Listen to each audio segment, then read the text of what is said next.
दुनिया के सबसे पावरफुल लोग, दुनिया के सबसे अमीर लोग, क्या उनकी सक्सेस सिर्फ एक किस्मत का खेल है या फिर उनके पास कुछ ऐसा सीक्रेट फॉर्मूला है जो आम आदमी के समझ के परे है? क्या आपने कभी सोचा है कि कुछ लोग अपने कॉम्पिटिशन्स को इतना पीछे छोड़कर कैसे इतनी बड़ी हाइट तक पहुंच जाते हैं? क्या वो सिर्फ ज्यादा मेहनत करते हैं या फिर उनके पास कुछ ऐसी हिडन प्लेबुक है जो हर सिचुएशन में उनको जीतना सिखाता है? वो है ये किताब द 48 लॉज ऑफ पावर। ये एक ऐसी रूल बुक है जो ऐसे सीक्रेट्स रिवील करती है जो दुनिया के सबसे बड़े लीडर्स, बिजनेस टाइकून्स और पॉलिटिशियंस ने सेंचुरी से इस्तेमाल कर चुके हैं। पर ध्यान रहे, ये किताब सिर्फ सक्सेस की कहानी नहीं सुनाती। ये एक डबल एज्ड स्वॉर्ड है। इसमें कुछ ऐसे भी लॉज हैं जो और ज्यादा कंट्रोवर्शियल हो सकते हैं और आपको मैनिपुलेटिव और रूथलेस भी बना सकते हैं। क्या आप तैयार हैं इस दुनिया के सबसे पावरफुल लोगों की स्ट्रेटेजीज जानने के लिए? आज हम इसी किताब के मोस्ट पावरफुल 7 लॉज के बारे में जानेंगे जो मैंने इस किताब को मल्टीपल टाइम्स पढ़कर और जिन लोगों ने इस किताब को रिकमेंड किया है उनकी लाइफ को रिसर्च करके बनाई है, जो आप अपनी डेली लाइफ में, अपने ऑफिस में या फिर अपने कलीग्स के साथ इस्तेमाल कर सकते हैं। और साथ ही हम इस किताब की कंट्रोवर्सीज को भी अनलॉक करेंगे। तो क्या ये किताब आपको एक मास्टरमाइंड बना सकती है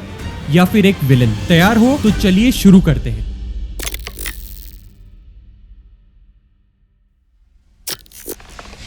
इसका बेसिक आइडिया यह है कि आपका जो सुपीरियर है, यानी आपका बॉस या आपका लीडर, उसको ऐसे फील कराओ कि वो डोमिनेंट है और आपसे सुपीरियर है। अगर आप उससे ज्यादा टैलेंटेड, सक्सेसफुल या फिर इंटेलिजेंट दिखने लगते हो तो वो आपको नीचे गिराने की कोशिश करेगा, क्योंकि वो एक तरीके से इनसिक्योर फील करेगा। एक एग्जांपल से समझते हैं। एक कॉर्पोरेट ऑफिस में एक यंग एम्प्लॉय रोहन अपने बॉस से ज्यादा स्किल्ड और इनोवेटिव था। रोहन ने अपनी टीम के लिए एक न्यू स्ट्रेटेजी डिजाइन की जिससे कंपनी के प्रॉफिट्स बढ़ गए, लेकिन उसने अपने बॉस को क्रेडिट ना देने की जगह ये बताया कि उसका ये आइडिया था। बॉस को ये चीज पसंद नहीं आई और रोहन को उसी की टीम से हटाकर एक लेस इंपॉर्टेंट प्रोजेक्ट पर शिफ्ट कर दिया जहां उसकी ग्रोथ 0 थी। सेम चीज हिस्ट्री में गैलीलियो के साथ हुई, एक फेमस साइंटिस्ट जिसने ये प्रूव किया कि अर्थ सन के अराउंड घूमती है। लेकिन उस समय जो चर्चेस थे वो ये मानते थे कि अर्थ यूनिवर्स का सेंटर है। ये उस बिलीव्स के खिलाफ था। गैलीलियो ने अपने डिस्कवरीज को पब्लिक किया और चर्च की ऑथोरिटीज को चैलेंज किया। उसने अपने मास्टर जो कि चर्च था उसको आउटशाइन कर दिया। फिर जाकर चर्चेज ने उसे थ्रेटन किया और he was arrested for life time. लेकिन ये लॉ हर सिचुएशन में अप्लाई नहीं होता है। अगर आप ऐसी जगह पर हो जहाँ पर आपकी इनोवेशन या फिर आपकी पोटेंशियल की वैल्यू दी जाए तो आप वहाँ पे अपना टैलेंट दिखाओ। ये लॉ सिर्फ पावर डायनामिक्स को समझने के लिए है, लेकिन इसको ब्लाइंडली फॉलो भी नहीं कर सकते। डोनाल्ड ट्रंप, यूएस प्रेसिडेंट, इस लॉ का एक ऐसा परफेक्ट एग्जाम्पल है। ट्रंप हमेशा मीडिया और पब्लिक का ध्यान अपनी तरफ बनाए रखता है, चाहे वो कंट्रोवर्शियल स्टेटमेंट्स देना हो या फिर सोशल मीडिया पर ड्रामेटिक ट्वीट्स करना हो, ये पब्लिक रैलीज में शॉकिंग क्लेम्स करना हो। ट्रंप ने हमेशा अटेंशन के लिए कोट किया है। नेगेटिव अटेंशन भी उसकी स्ट्रेटेजी का एक हिस्सा है, क्योंकि इसका यूज उसने अपने बेस को मोटिवेट करने और अपने अपोनेंट्स को डिस्ट्रैक्ट करने के लिए किया था। इस लॉ में ये समझाया गया है कि अगर आपको पावर पानी है तो आपको लोगों का ध्यान अपनी तरफ खींचना होगा, जो कि है अटेंशन। फिर चाहे वो अटेंशन पॉजिटिव हो या फिर नेगेटिव, अटेंशन आपको हमेशा विजिबल बनाता है और विजिबिलिटी पावर का एक नया सोर्स है, क्योंकि लोग आपके बारे में ज्यादा से ज्यादा बातें करेंगे, आपके लिए रूमर्स फैलाएंगे और उसी वजह से आप और ज्यादा इन्फ्लुएंशियल फील करोगे। ट्रंप की कंट्रोवर्शियल इमेज ने उसके क्रिटिक्स की संख्या बढ़ा दी और उसके अचीवमेंट्स भी हमेशा नेगेटिविटी के साथ जोड़ा जाता है। इसका मतलब यह है कि नेगेटिव अटेंशन भी शॉर्ट टर्म के लिए काम करती है, लेकिन लॉन्ग टर्म में आपकी क्रेडिबिलिटी को नुकसान पहुंचाती है।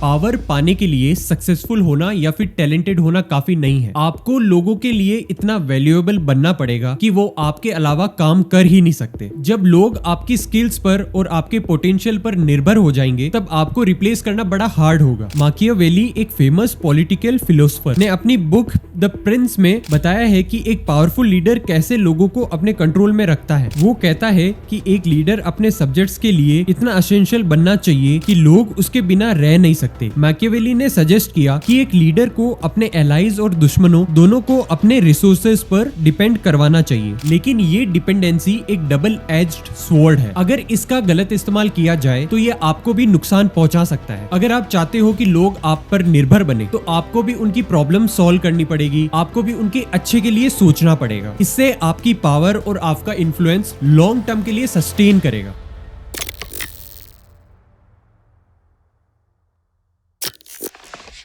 इस लॉ का कहना है कि आप जब अपने इंटेंशंस और अपनी पर्सनैलिटी को थोड़ा मिस्टीरियसली रखोगे तो लोग आपके बारे में ज्यादा सोचेंगे और वो उतने ही ज्यादा आपकी पर्सनैलिटी के लिए क्यूरियस रहेंगे और आपको ज्यादा अटेंशन देंगे। मिस्ट्री एक ऐसा साइकोलॉजिकल टूल है जो आपको और ज्यादा इंटरेस्टिंग और पावरफुल बनाता है। स्टीव जॉब्स, एप्पल के को फाउंडर, एक परफेक्ट एग्जाम्पल है मिस्ट्री और सस्पेंस को कल्टीवेट करने का। जॉब्स हमेशा अपने प्रोडक्ट्स के लॉन्चेस पर थियोरेटिकल इवेंट बनाते थे। वो कभी अपने न्यू एप्पल प्रोडक्ट्स के बारे में पहले से रिवील नहीं करते थे। इंस्टेड वो अपने ऑडियंस को सस्पेंस में रखकर लास्ट में ड्रामेटिकली अपने प्रोडक्ट को रिवील करते थे। इससे लोग बहुत ज्यादा एक्साइटेड होते थे और उसकी प्रोडक्ट्स को ज्यादा वैल्यू मिलती थी। जॉब्स की ये स्ट्रेटेजी एप्पल की ब्रांडिंग और मार्केटिंग का एक पावरफुल टूल बन गया। लोग एप्पल के इवेंट्स को एंटिसिपेट करते थे और उनके प्रोडक्ट्स को और ज्यादा सीरियसली लेते थे और आज एप्पल इस दुनिया की सबसे वैल्यूएबल कंपनीज में से एक है। अगर आप इस मिस्ट्री को वाइजली यूज करते हो तो अपनी पर्सनल लाइफ में और प्रोफेशनल लाइफ में आपको एक अच्छी पावर दे सकता है। लेकिन ये भी जरूरी है कि आप लोगों का ट्रस्ट ना तोड़ो और उनको एक अच्छे इन्फ्लुएंस में रखो, ना कि उन्हें मैनिपुलेट करते रहो। मिस्ट्री और ट्रांसपेरेंसी के बीच में एक अच्छा बैलेंस जरूरी है।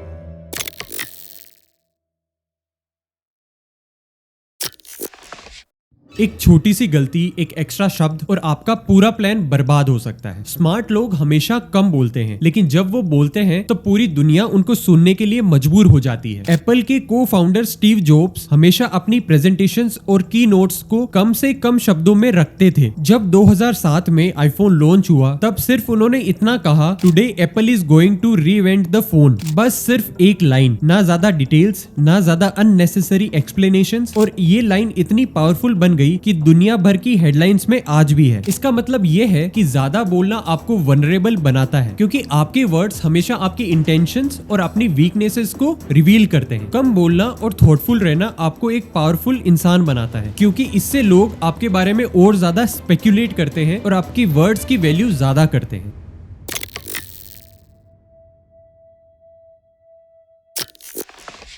जब भी किसी से हेल्प लेनी हो तो उनकी दया या फिर इमोशंस पे भरोसा मत करो, बल्कि उनके स्वार्थ पर फोकस करो। लोग तभी मदद करते हैं जब उस मदद में उनको अपना फायदा दिखे। चाणक्य ने एक छोटे से लड़के चंद्रगुप्त मौर्य को सम्राट बनाने का सपना देखा, लेकिन किसी भी राजा या सैनिक ने बिना किसी वजह के उसकी मदद नहीं की। तब चाणक्य ने उनके स्वार्थ को समझा। अगर नंदा वंश रहेगा तो तुम लोगों का कोई फ्यूचर नहीं, लेकिन अगर चंद्रगुप्त सम्राट बनेगा तो तुम्हारा एक अच्छा फ्यूचर है। बस इसी लालच में ज्यादा से ज्यादा लोग चंद्रगुप्त को सपोर्ट करने लगे और एक नए साम्राज्य की शुरुआत हुई। हेनरी फोर्ड जो दुनिया के सबसे बड़े कार मैन्युफैक्चरर बने, उन्होंने शुरुआत में इन्वेस्टमेंट मांगी, लेकिन उस टाइम अगर वो ये बोलते कि मुझे पैसे दे दो, मुझे एक अपना सपना पूरा करना है, तो शायद कोई भी उनको पैसे नहीं देता। लेकिन फोर्ड ने अपने इन्वेस्टर से कहा कि अगर तुम मुझ में आज इन्वेस्ट करते हो तो फ्यूचर में तुम भी इस ऑटोमोबाइल इंडस्ट्री का एक किंग बन सकते हो। लोगों को उनका स्वार्थ दिखा और रिजल्ट फोर्ड मोटर्स दुनिया का सबसे बड़ा ब्रांड बन गया।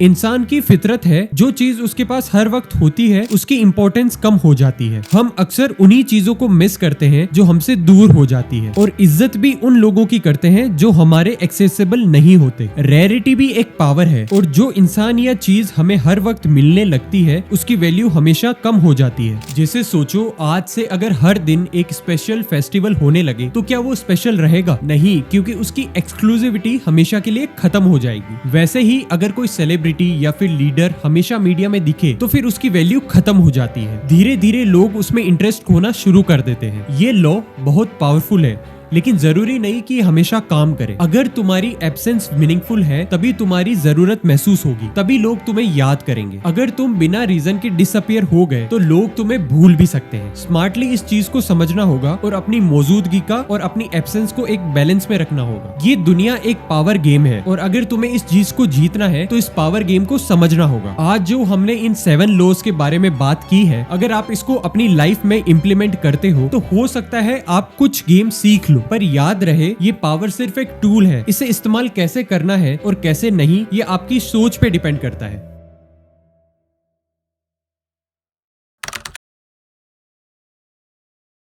Thank you so much for watching this video. अगर आपको ये वीडियो पसंद आती है तो आप आगे से आगे लाइक, शेयर एंड सब्सक्राइब कर सकते हैं। और अगर आपको इस टाइप की वीडियोस भी और चाहिए जिसमें मैं बुक्स के बारे में या फिर कुछ नई स्किल्स के बारे में बात करूं कि कैसे हम अपनी स्किल्स इंप्रूव कर सकते हैं, अपने आप को इंप्रूव कर सकते हैं या फिर अपनी कम्युनिकेशन स्किल्स इंप्रूव कर सकते हैं, तो लेट मी नो। मैं और ज़्यादा बुक्स पढ़ूंगा, उसकी कुछ पॉइंट्स बनाऊंगा और उस पर हम और ज़्यादा बात करेंगे। Thank you so much. जय हिंद।